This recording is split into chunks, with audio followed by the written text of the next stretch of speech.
السؤال 11: شخص يحاول إعفاء اللحية ولكن بسبب حالات التوتر التي تؤدي إلى اضطراب نتف الشعر كما هو معلوم عند الأطباء، فهل يجوز له حلق اللحية والأخذ منها لأجل التخفيف من هذه الحالة؟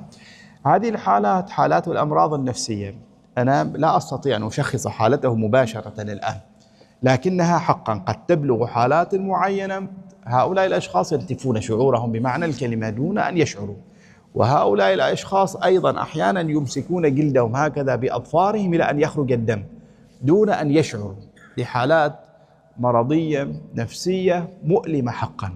والأمراض النفسية في الترخيص الشرعي لا تقل عن الأمراض الجسدية، فالشرع أباح للمسافر مثلا إن كان مريضا، أباح للمريض إن كان مريضا حقا أباح له أن يفطر في نهار رمضان لأنه مريض.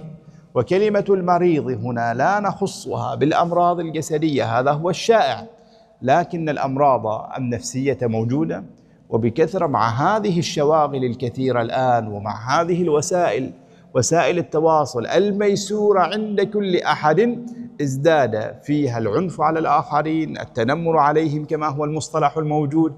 وهذه الأشياء كلها إن لم يكن الإنسان مؤمنا بالله حق الإيمان ومتصلا به تؤثر على نفسيته حقا، فقد تبلغ به إلى هذه الرتبة أو إلى هذا الحال.